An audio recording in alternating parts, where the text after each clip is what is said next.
Welcome gamers to another video on the One D&D playtest material. Today we're going to be taking a look at the Ardling and the changes between the first version they released in the first playtest document and the version that they've just given us, that's the revised version. Now let's see what the Ardling is. Ardling, their celestial animals roam the beast lands, a plane of untamed beauty and wild nature. Many of these otherworldly animals serve the beast lords, and in the early days of the multiverse, some of the animals evolved into bipedal forms.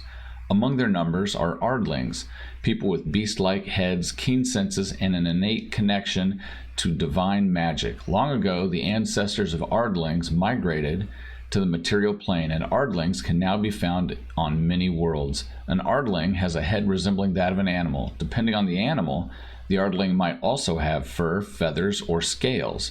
Some little and others hulking, Ardlings are as varied as the animals they resemble. So let's take a look at the first version of the Ardling in the first playtest document. So we have the traits for the Ardling. The Ardling is a humanoid. They can be either medium or small. They have a speed of 30 feet and a lifespan of about 200 years. This remains unchanged between the two versions of the Ardlings. The first feature that the Ardlings had was angelic flight. As a bonus action, they could sprout wings and fly up to their movement speed. Proficiency bonus times a day, so at first level 2 times a day, up to 6 times a day at higher levels, but it's only 1 round of flight. I found this interesting because I wouldn't understand why a tiger Ardling or a wolf Ardling or a bear Ardling would be able to fly. I could understand that from maybe a hawk Ardling, but this was the ability that they gave to Ardlings. Next, depending on which legacy you chose, you got a cantrip at first level, and then at 3rd level you've got a spell, and at 5th level you got a spell. You can cast each of those spells once per long rest. The original version of the Ardlings also had resistance to radiant damage. Now let's take a look at the abilities that you get in the new version. First of all, you get to pick which type of an Ardling you are, a climber, a flyer, a racer, or a swimmer. If you're a climber, you gain a climb speed equal to your speed, and once per turn you can deal damage with your unarmed strike to a target. You can increase the damage to that target by an amount equal to your proficiency bonus, so anywhere from 2 to 6 extra damage depending on your level once per turn. As a flyer, here's where you have the wings. You can, if you fall at least 10 feet, you can use your reaction to safely glide down, taking no damage from a fall.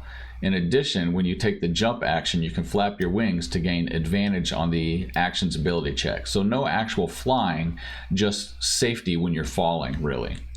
The racer, when you take the dash action, your speed increases for that action.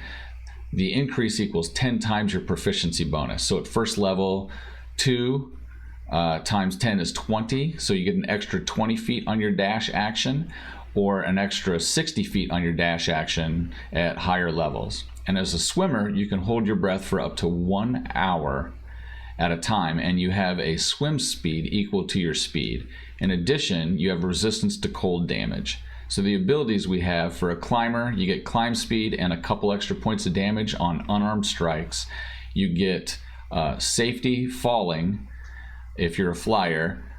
If you use the dash action, a little extra range, and if you're a swimmer, you can hold your breath and you have a swim speed and gain resistance to cold. In addition to those abilities, the new version also gives you divine magic, which gives you the thaumaturgy spell. However, you can, whenever you finish a long rest, replace that spell with any 0-level spell from the divine spell list. So essentially, you get a divine cantrip of your choice. However, you get to use intelligence, wisdom, or charisma as your spellcasting ability for the spell, whichever one you choose for your character. In the first playtest document, the survey results showed that people were confused on the purpose and place in the world of the Ardling. They were confused on whether they were a replacement for the Osmar, or whether they were their own thing, whether they were more of a celestial legacy type of character or more of a beast type character. So in the revision, they tried to lean more into the beast aspect of the creatures. They took away their limited flight ability, which was more of a divine ability in a way anyway, with the angelic wings, and gave them a few minor abilities determined by what type of creature they were. I don't find any of these abilities to be all that useful or exciting outside of some fringe cases. The swim speed and climb speed could be useful depending on the situation. Extra distance on your dash. If you're using your dash action, you're probably far enough away that extra movement isn't going to help you do very much. You're not going to be able to use your action to attack or do anything else anyway. The safe falling is a very infrequently used issue depending on your campaign probably. So those abilities that they gave them don't seem all that useful. And they replaced their spells with a single cantrip. So before you were given a specific cantrip, at least now you can choose your cantrip. But as far as the spells, you've lost a first level and a third level spell. Sorry, a first level and a second level spell, and simply gained the ability to change your cantrip to whichever cantrip you want. So the spellcasting aspect of it, at least you can choose the cantrip that's most useful for you, but you've lost a couple of spells that you can cast a day. To me, this seems kind of a lateral move. It doesn't seem like it's any more useful than it was before. So I still feel like the Ardlings are lacking and need a little help. Somebody in one of the comments of my previous video had mentioned perhaps giving them a 5th level ability having to do with their origin. For example, gaining limited flight for the flyers would be an example of something like that. So let me know in the comments what other thoughts you have on the subject. Do you think the changes to the Ardlings are good, bad, or indifferent? And let me know down in the comments. Until then, keep on hacking the dungeon.